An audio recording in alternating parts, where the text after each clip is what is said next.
Monsieur, dames, bonjour. Merci, comme toujours, de nous être fidèles sur BM Opinion Télévision, votre chaîne qui est là, qui vous permet de suivre les actualités de la République démocratique du Congo.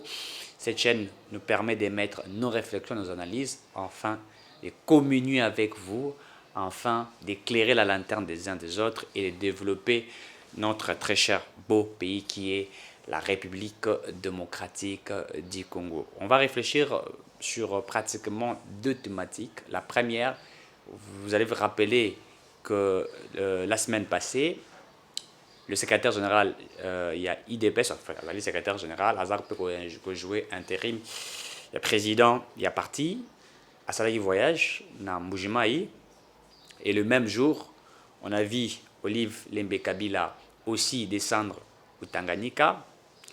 Et la fin, on a vu Martin Fayulu Bwende précisément na Chuapa. Pourquoi Olive Lembe a choisi Tanganyika que d'autres provinces? Pourquoi Augustin Kabouya a-t-il choisi Mbujimaï que d'autres provinces? Et également, pourquoi Martin Fayulu a-t-il choisi Bwende? Tous ont voyagé le même jour, pratiquement presque le même message. On va décrypter là-dedans pour que vous compreniez. Deuxième thématique, nous parlerons également de ces grands débats qui circulent, tant soit peu sur les réseaux sociaux, un peu partout. Des analystes politiques, des acteurs politiques réfléchissent sur la révision de la Constitution. D'autres parlent de la révision de la Constitution. Il faudrait que notre Constitution soit révisée. Mais nous allons essayer de réfléchir. Est-ce qu'il est important, nécessaire ou urgent que la Constitution soit révisée à ces moments, alors que nous sommes à quelques semaines, pratiquement quelques mois des élections, puisqu'il faudrait dire que les élections en République démocratique du Congo doivent être organisées en 2023. Donc, il nous reste pratiquement une année, quelques mois, pour que ces élections se tiennent. Il faudrait qu'il y ait deux moyens. Récemment, on a vu de petits soucis entre le ministre des Finances, etc. Certainement, on aurait appris qu'il y a des choses qui ont été résolues. Mais est-ce que sommes-nous prêts pour que les élections soient organisées? Donc, on va essayer de réfléchir sur ça. Mais sur cette question de la révision de la Constitution, il y a aussi Ibrahim Kabila qui soutient cette réflexion, puisqu'il dit la Constitution de la République démocratique du Congo est détaillée sur mesure, basé sur un seul individu et son régime de l'époque, M. Joseph Kabila. Et donc pour lui, il est urgent, important. Donc il y a nécessité que l'on puisse revoir cette constitution. On va décrypter par rapport à cela aussi pour voir. Au-delà de lui, il y a certains acteurs politiques, dont le professeur Mbata, qui parle de la révision constitutionnelle. Il y a Steve Mbikaï, qui a fait beaucoup de propositions et qui a même dit qu'il est prêt à affronter n'importe quel acteur politique sur le média suite à cette proposition-là. Donc, il faut qu'il y ait des débats contradictoires et que chacun émette ses réflexions. Comme on a toujours dit, le choc d'idées jaillisse la lumière. Donc, c'est important. Il a lancé un défi à tous ceux qui veulent qu'il y ait révision constitutionnelle de pouvoir l'affronter. Donc, que vous soyez professeur en droit constitutionnel, etc. Et ça, il y a beaucoup de gens qui réfléchissent. J'ai suivi le professeur Bochabou, j'ai suivi Njoli, tous ces acteurs, certains parleraient de renforcer la Constitution, d'autres parleraient de révision de la Constitution. Eh bien, on va essayer de réfléchir.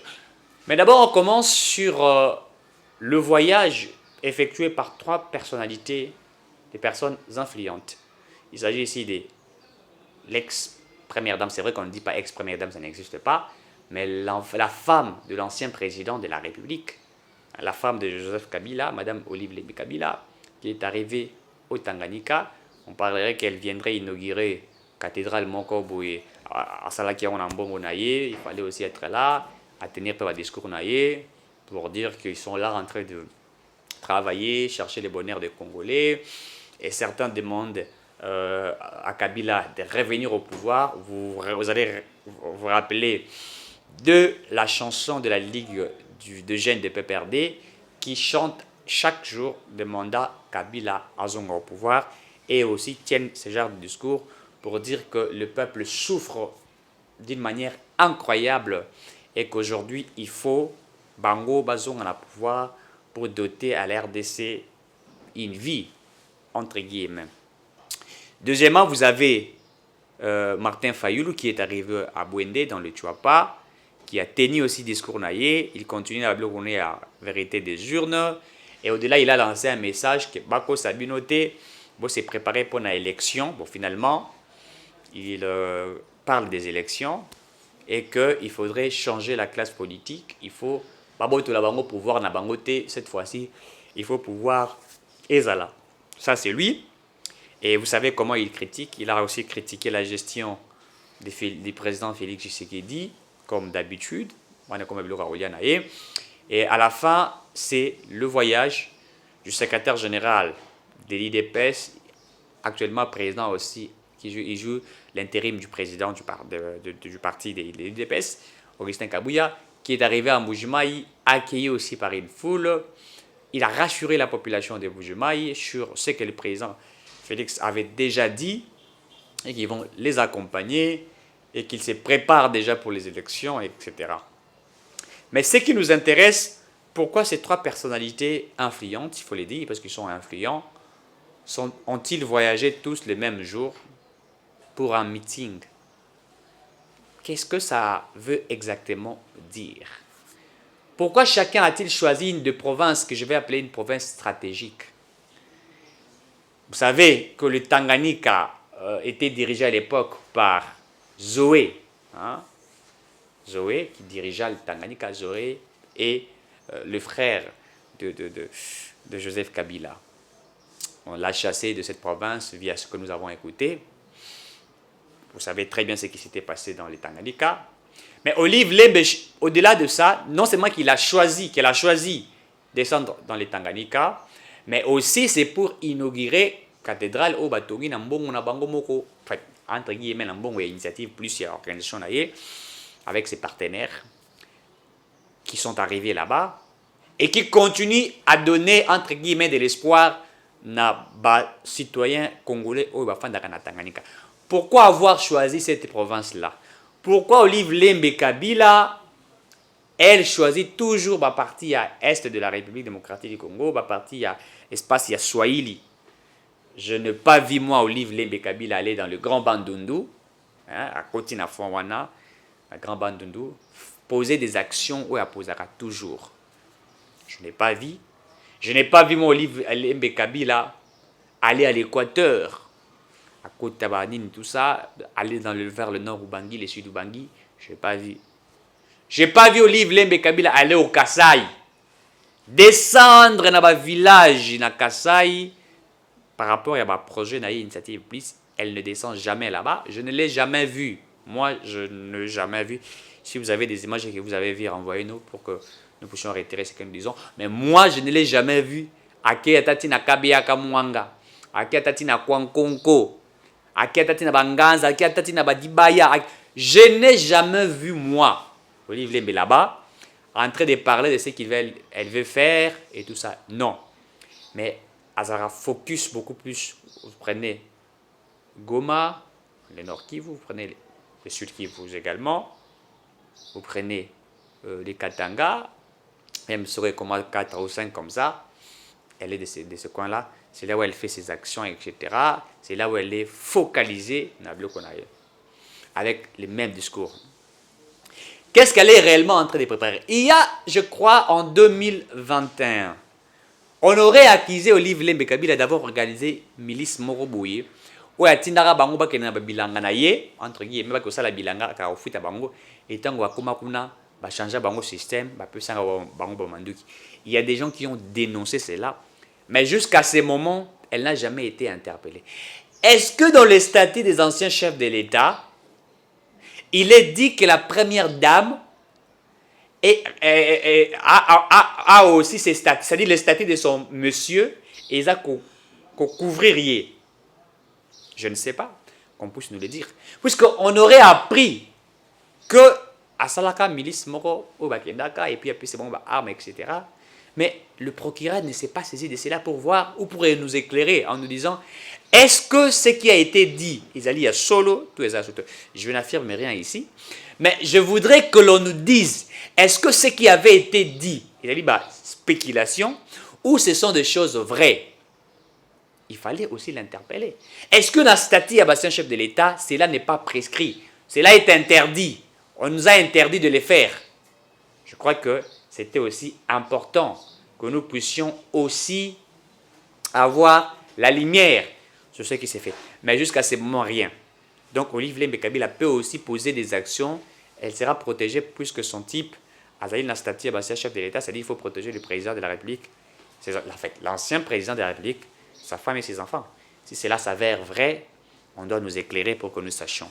Mais elle a toujours choisi l'espace à Swahili, là-bas, pour la reposer l'action, pour aller critiquer la gestion. À chaque moment, quand elle critique, même quand elle critiqua la gestion du président Félix, ou quand elle l'avait dit l'autre fois, c'est de là où elle l'a toujours dit, affirmera que Kabila est le meilleur président et que Bango Barossa a des voies et moyens. Kabila Azonga au pouvoir. Mais la justice, jusqu'à ce moment, ne l'interpelle pas sur des actions posées. Même quand quelqu'un pose des actions, il faudrait voir actions Gaza reposées en vertu de quoi, quelles sont des intentions. Ailleurs, dans certaines nations, on vérifie tout. Même quand quelqu'un pose des actions, il a quelle intention? Son argent. Alors, il est financé par qui? Ailleurs, on vérifie. Des milliardaires sont vérifiés. Landela Rabango, puisque est-ce que la mafia et tout ça. Chez nous au Congo, ça ne se fait pas. Chacun fait ce qu'il fait. Chacun peut traiter avec groupe Moko et armé, faire n'importe quoi, avoir de l'argent, etc. Quelqu'un peut venir à la banque à déposer 400 millions de dollars. Pour ne poser même pas de question qu'à jouer en Wapi. Ailleurs, quand vous allez dans une banque, vous allez même déposer 1 million de dollars. On vous arrête pendant un certain moment. Les gens doivent savoir c'est 1 million de dollars. Et ou Wapi. Vous faites quoi exactement? Est-ce que Moussa Ozako Sala est la capacité à communiquer ailleurs, c'est comme ça, tout est fait. Mais chez nous, cela n'est pas fait. Pourquoi? Puisque vous connaissez que tout avait été verrouillé, il faut le dire ici, par des personnes qui imbibaient en eux les antivaleurs et qui pouvaient faire ce qu'ils pouvaient faire sans problème.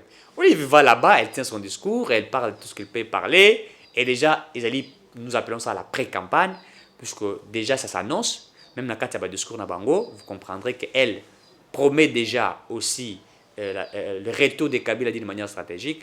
Ça veut dire carrément, si Kabila revenait, soit il ne reviendra pas en personne, mais sous forme, il y a Eloko Mosusu, c'est-à-dire, quand je parle Eloko, c'est-à-dire quelqu'un d'autre qui pourrait venir pour parler de Kabila. C'est pourquoi vous voyez, ils ont outillé tous les communicateurs du FCC, du PPRD, avec des éléments. Certains passent dans la chaîne de la télévision pour vous brandir des prix à Babiloko pour dire sous Kabila il y avait ça.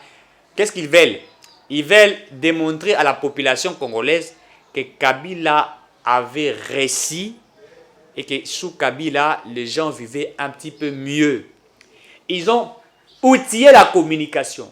Vous vous rappellerez que récemment ici, le PPRD a primé même ses communicateurs. Les Jimmy et tout ça, les autres ont été primés, les Aristote et tout ça, ont été primés. Chaque moment, les Nikofai qui marchent chaque moment, ils le font. Le but, c'est quoi? C'est que le message qui doit passer doit toucher le peuple congolais, de telle sorte que la population sache réellement que le président Félix Tshisekedi ne fait absolument rien et qu'il faudrait les chasser. La même chose quand Fayulu va à Bwende, il tient son discours, il prépare des élections, voyez-vous, et il prépare sa base. Même ses communicateurs sont outillés. Pourquoi? Puisque ces communicateurs font pratiquement la même chose. Le bloc patriotique existe jusqu'à aujourd'hui. On n'a jamais mis fin à ces blocs patriotiques. Mais chacun travaille d'une manière, comme on l'appelle, un électron libre. C'est-à-dire, ils portent en eux le même discours. L'objectif, c'est quoi? C'est essayer d'effacer tout ce que le président Tshisekedi est en train de faire. Les autres sont outillés. Ils passent à la presse pour essayer de mettre par terre ce que le président Félix Tshisekedi est en train de faire. Donc, quand je l'ai dit, les blocs patriotiques existent. Olive le fait déjà. Il se pourrait que, si elle n'est pas candidate aux élections de 2023, ils vont préparer quelqu'un d'autre. Je vous dis que les élections 2023, le PPRD ou le FCC présentera un candidat. Il se pourrait que, on va chercher quelqu'un pour essayer de le mettre. Il se pourrait que les blocs patriotiques se mettent ensemble. Je veux vous donner cette révélation. Il se pourrait que les blocs patriotiques choisissent un candidat à la présidence de la République pour affronter le président Félix Tshisekedi. Il se pourrait que. Et cela est en train d'être travaillé par les labos. C'est pourquoi ils tiennent pratiquement le même discours en brandissant les prix des premières nécessités. Enfin, oui, des premières nécessités. Ils brandissent pour dire réellement que le président a échoué et que le peuple d'abord. Le peuple d'abord, pour eux, c'était les manger. Mais je voudrais vous dire en toute sincérité, le peuple d'abord n'est pas simplement à manger. Les gens confondent le peuple d'abord. Pour eux, quand on parle du... Vous savez pourquoi on le dit? Tellement que Kabila a réduit la vie de la population congolaise que par les manger. Le peuple pense simplement que pour qu'on parle de l'amélioration des conditions de vie, c'est l'amélioration de manger. Non. L'amélioration des conditions de vie, c'est aussi l'amélioration du travail, des conditions de travail. L'amélioration des conditions de vie, c'est aussi l'amélioration, c'est aussi la sécurité. L'amélioration des conditions de vie, c'est aussi la bonne santé. L'amélioration des conditions de vie, c'est aussi, comment dirais-je, le respect des principes qui sont établis. On ne peut pas réduire la vie des peuples congolais que par les manger. Quand on parle du peuple d'abord, certains penseraient que le peuple d'abord égale à manger. Ailleurs, à manger ne vaut absolument rien. Puisque l'État travaille pour que les institutions soient fortes. Quand vous avez des institutions fortes, on ne peut plus parler de manger. Le ministère de l'économie travaille, les entreprises travaillent. Entre les entreprises de l'État et les entreprises privées, ils travaillent. Nous avons une économie extravertie dépendante de l'extérieur. Pourquoi? Puisque nous ne produisons rien. Qu'est-ce qui a fait que nous ne produisons rien? Puisque nous n'avions pas des entreprises fiables. Et les entreprises que nous avions à l'époque ont été détruites par des individus qui ont détruit les entreprises de l'État en créant leurs entreprises privées. Et ce qui a fait que l'on puisse même rendre les institutions faibles. Des individus sont devenus forts en détruisant les entreprises de l'État qui permettaient à ce que l'État ait de moyens. Non seulement les moyens de sa politique, mais les moyens pour son économie, pour que son économie soit forte. Quand vous avez une économie qui dépend que de l'extérieur, et l'extérieur contrôle même votre manger, c'est-à-dire que même le manger du peuple congolais est contrôlé par l'extérieur. Pour manger les chinchards, vous devrez aller acheter à l'extérieur. Donc vous dépendez de la Namibie, vous dépendez des USA, vous dépendez de telle nation. C'est-à-dire que sur le plan économique, vous avez une indépendance de votre, comment on appelle ça, de votre sécurité alimentaire. Donc la RDC sur le manger dépend de certaines nations. Pourquoi? Parce que l'économie a été affaiblie. C'est pourquoi le peuple d'abord signifie renforcer les institutions. Le renforcement des institutions signifie le peuple d'abord. Puisqu'on ne peut pas parler d'une économie forte si notre monnaie d'abord n'est pas une monnaie forte. Regardez d'abord notre monnaie. Nous n'avons pas une monnaie forte. Et notre monnaie, on ne peut pas concurrencer notre monnaie avec les dollars. On ne peut pas concurrencer notre monnaie avec les yens. On ne peut pas concurrencer notre monnaie avec d'autres monnaies étrangères ou d'autres monnaies africaines. Pourquoi la monnaie congolaise, elle est faible? Pourquoi elle est faible? Nous ne vendions pas, en fait, nous ne produisions pas nos biens et nous ne vendions pas nos biens.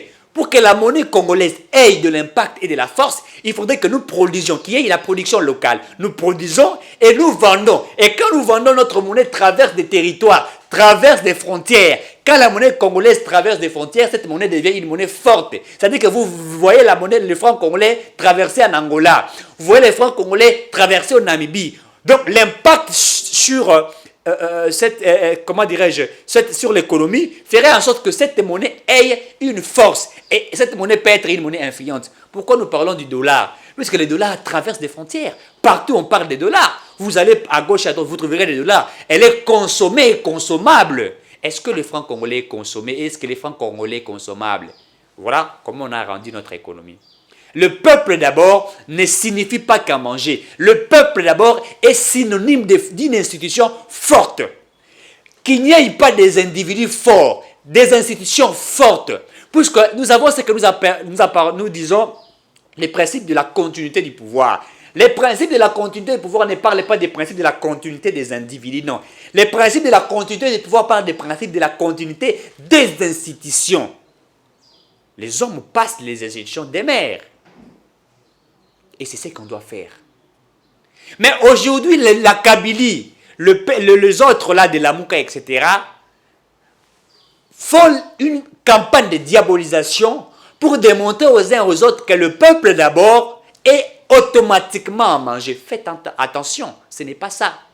Comment voulez-vous manger quand il n'y a pas la sécurité? Alors qu'on tire à balles et vous voulez manger. Vous allez manger quoi? Qui peut manger en état de guerre?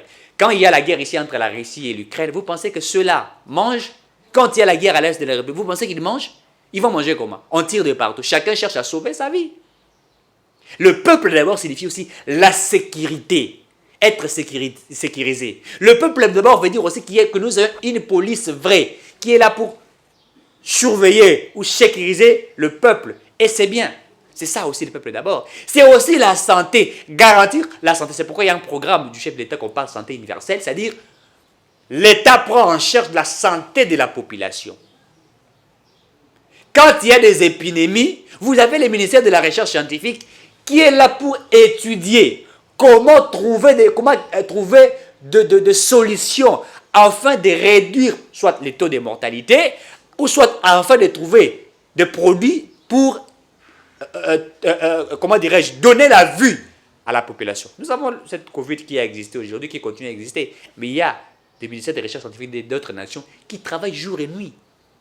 Et qui sont là, ils savent que dans 10 ans, telle maladie apparaîtra. Dans 5 ans, même le Covid-19, ça a été prémédité depuis longtemps. Ça a déjà été annoncé depuis longtemps. Lisez, vous allez comprendre. J'ai lu un ouvrage où on parle d'une épidémie qui prendra le monde entier. Chacun portera les masques, etc. Ça a déjà été anticipé depuis longtemps. Il y a même des chercheurs qui ont déjà commencé à tabler déjà sur de pistes de solutions. Je peux dire qu'aujourd'hui, il a été maîtrisé à 70%, puisque vous avez des vaccins contre la pandémie, vous avez des mesures barrières, etc. Et tout ça. Pourquoi? Puisqu'il y a eu des recherches. Mais c'est ça ce qu'on attend par des institutions fortes. Arrêtez de mentir. J'ai vu Augustin Kabouya aller là-bas, parler des élections. Oui, il parle des élections. Mais on ne peut pas faire croire à la population congolaise pour qu'un État vide. Cet État doit être lié aux élections. Non. Pour que l'État existe, l'État n'est pas l'existence de l'État ne signifie pas réellement les élections. L'existence de l'État signifie des institutions fortes. C'est ça l'existence de l'État. L'État n'est pas un individu. Et ça, les gens doivent comprendre. Donc, au Congo, quand on parle des élections, chacun tremble. Il pense que pour que le Congo se développe, il faut impérativement qu'il y ait des élections. Oui, les élections sont des principes démocratiques, où la loi est imposée à tous. Oui, certainement. Mais les élections ne doivent qu'être le moment où le peuple est là pour soit renouveler la confiance aux uns aux autres, soit pour sanctionner. Mais il faudrait que nous travaillions pour que nous ayons des institutions fortes. Pour que nous ayons des institutions fortes, qu'est-ce qu'il faudrait faire? C'est ça la question fondamentale. Qu'est-ce qu'il faudrait que nous fassions pour que nous ayons des institutions fortes? Les gens travaillent déjà dans 5 ans. Dans les 5 ans qu'il travaille, il est en train de préparer encore notre 5 ans. C'est-à-dire, il se prépare financièrement, il est ravitaillé, il a des moyens, il prépare la corruption.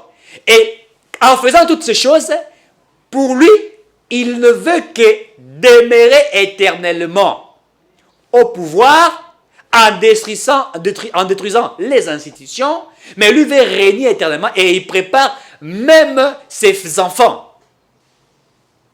C'est pourquoi j'entre automatiquement dans la deuxième thématique de notre réflexion sur la Constitution. Certains parlent de la révision de la Constitution. Oui, ils ont peut-être raison, mais la révision de la Constitution pourrait nous amener à beaucoup de choses. Mais moi, j'ai réfléchi et je me suis dit qu'en 2006, lorsque cette constitution a été choisie par les peuples congolais, mais elle a été révisée en 2000. Quelques articles de la constitution ont été révisés en 2011. Si aujourd'hui certains pensent que la révision de la constitution serait au profit du président Félix Tshisekedi, alors parlons de la révisitation de la constitution ou la révision de certains articles de la constitution. Certains ont dit, si aujourd'hui nous passons du régime semi-parlementaire ou semi-présidentiel au régime présidentiel, c'est donner le pouvoir à Félix Tshisekedi, le pouvoir total, et comme ça il deviendrait dictateur. Certains ont réfléchi de cette manière, j'ai écouté certains dire cela, ok, c'est pour que les gens aient confiance à ce que nous voulons faire, parlons de la révisitation de la Constitution ou de révision de certains articles de la Constitution. Vous vous rappellerez qu'en 2006, les élections présidentielles étaient à 2 tours. Mais pour le profit d'un individu, ceux qui ont travaillé la Constitution, ils ont révisé la Constitution, ils ont révisité la Constitution, ils ont révisé certains articles de la Constitution à telle enseigne qu'en 2011, nous avons eu des élections à un seul tour. Donc, c'est-à-dire au Congo, on peut avoir 1000 candidats présidents, et c'est vrai qu'un seul est peut-être 1% et les autres 0, quelques pourcents, le 1% là est élu président. Mais vous êtes élu par quelle majorité du peuple? Donc, parlons maintenant de la révisitation de la Constitution. Révisiter ou réviser certains articles de la Constitution. Vous avez par exemple l'article 70, le président reste en fonction jusqu'à l'installation effective du nouveau président élu. Et lorsque vous révisez cet article-là, vous mettez des garde-fous pour dire qu'il ne peut rester qu'au pouvoir, n'est-ce pas, si et seulement si les élections sont organisées pour qu'il y ait passation des pouvoirs. Mais au cas où les élections ne sont pas organisées, voilà ce qui est prévu. C'est la révisitation. Et dans cette révisitation de la Constitution, il faudrait que l'on octroie aussi les présidents le pouvoir des sanctions. On peut révisiter. Oui, on peut révisiter la Constitution. On a fait ça en 2006. Certains articles de la Constitution ont été révisés. Puisque nous voulons qu'il y ait clarté. Nous voulons que nous ayons des institutions fortes. Oui, cela peut se faire. Nous ne demandons pas la nouvelle constitution, puisque toutes les constitutions sont défaillantes, il faudrait le dire. L'œuvre humaine n'a jamais été parfaite. Il y a toujours des problèmes, même quand vous défendez votre mémoire, vous défendez votre thèse, etc. Certains diraient que non, écoutez, il fallait qu'il y ait ça et tout ça. D'autres vont réfléchir de leur manière.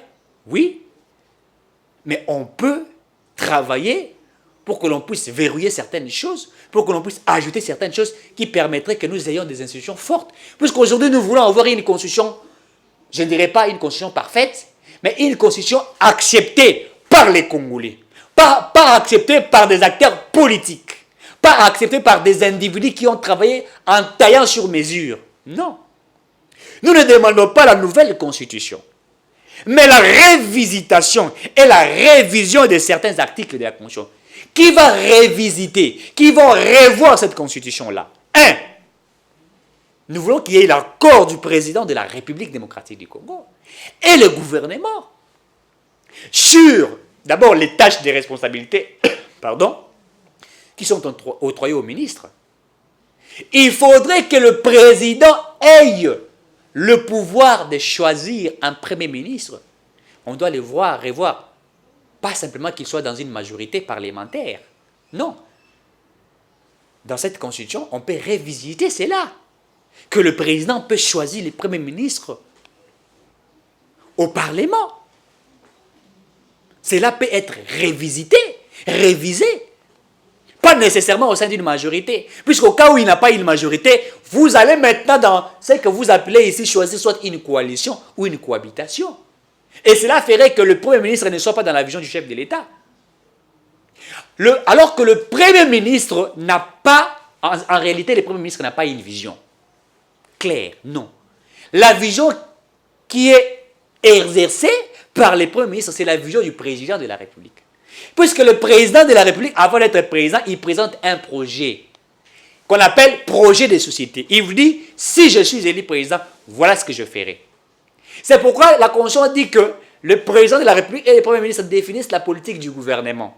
Ça veut dire quoi? Le président, quand il vient avec son projet de société, et il discute avec le Premier ministre. Le Premier ministre doit être exécutant du programme, de la vision du président de la République. Mais nous avons des premiers ministres qui ne sont pas exécutants de la vision du président de la République. Voilà pourquoi aujourd'hui, quand un ministre vole, quand un mandataire détourne, quand un gouverneur ne fait pas bien, on crie « Mokonzamboka ». Mais ce n'est pas au président de la République, puisque cette constitution ne donne pas les pouvoirs au président de la République, n'est-ce pas, de limoger un mandataire. Mais le mandataire peut être en complicité avec le Premier ministre qui est le chef du gouvernement, ou soit avec les ministres sectoriels. Ici, je fais allusion au ministre du portefeuille.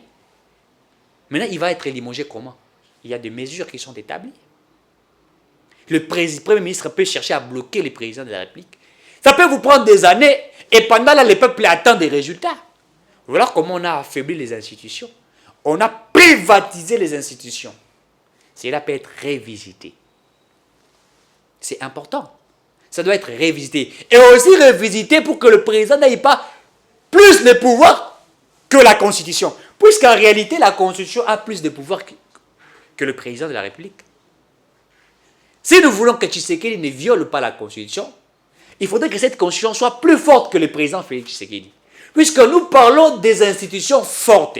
Tshisekedi passera, mais il y a des individus qui viendront, qui vont continuer ce que nous appelons la continuité du pouvoir. La continuité des principes du res publica. Il faut que nous ayons des institutions fortes. Oui, certains disent 7 ans du chef de l'État. Bon, ce sont leurs avis. Moi, je ne veux pas ici en faire un débat. Pourquoi certains disent 7 ans? Ils disent 7 ans renouvelable une fois, ce qui ferait 14 ans. Mais vous savez, si vous faites 7 ans, 14 ans, ça prendrait plus de temps. Je comprends aussi, puisqu'il y a quelqu'un qui m'a dit que nous sommes un État faible en termes de la démocratie, en termes des institutions. Il faudrait que nous renforcions les institutions pour qu'après nous puissions réduire.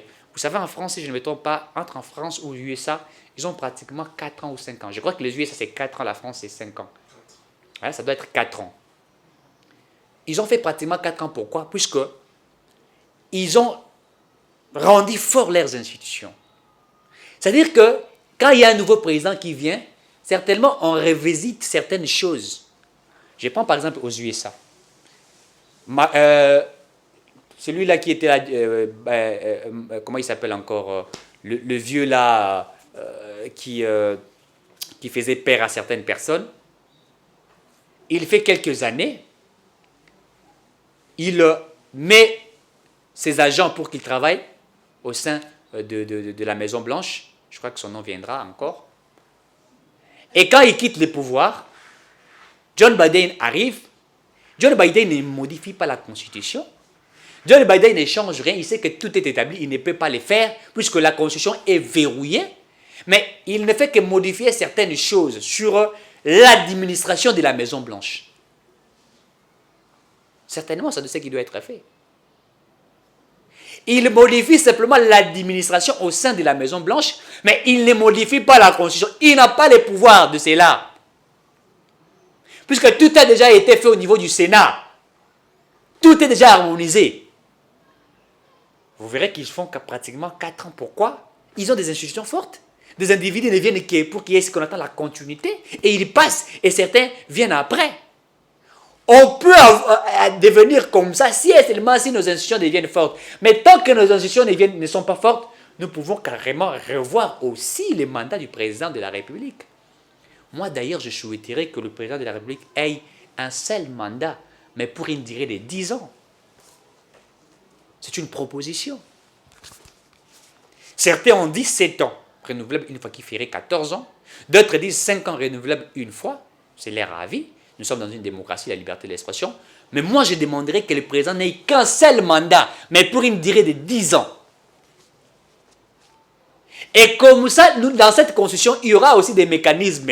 Si, avant les 10 années, et que le président viole la constitution ou cherche à marcher sur la constitution, il y a des mécanismes qui feront en sorte que pour que l'on puisse les mettre à genoux, pour qu'il y ait quelqu'un d'autre qui va remplacer. Ça peut être fait. En attendant à ce que nous ayons des institutions fortes. Et quand nous aurons des institutions fortes, nous pouvons maintenant voir comment réduire la durée d'un mandat du président de la République. Travaillons pour que nous ayons des institutions fortes. Ne travaillons pas pour que nous ayons des individus forts. Le Congo ne marchera pas si nous avons des individus forts, des Kabila forts. Regardez dans cette constitution, Kabila ne peut pas être arrêté. Et aussi une chose, des immunités parlementaires. Donc des sénateurs et des ministres commettent des infractions, mais ils sont protégés par des immunités parlementaires. Mais c'est absurde. Il ne faudrait pas que des immunités parlementaires protègent des individus. Non. Moi, j'aimerais que nous ayons des institutions fortes. Vous avez un ministre qui a commis des bavures, il est interpellé. Mais on a dit que nul n'est censé ignorer la loi. Est-ce que la loi, elle est faite pour de faibles ou pour de forts? La loi, elle est faite pour tous. Un ministre qui vole, il est arrêté, il est soumis à la justice, il est condamné et on récupère l'argent de l'État. Il faudrait que nous voyions cela. Mais dans cette constitution, vous avez même ici, aujourd'hui, nous parlons de l'affaire Matata, qui aujourd'hui devient un speecher, il fait des speeches un peu partout, en parlant de la bonne gouvernance, alors qu'il a géré Boukangalonzo ici, il nous brandit des livres et des ouvrages, alors qu'il a géré Boukangalonzo ici, incapable de nous produire de maïs, il détourne plus de 200 millions de dollars selon l'inspection générale des finances et selon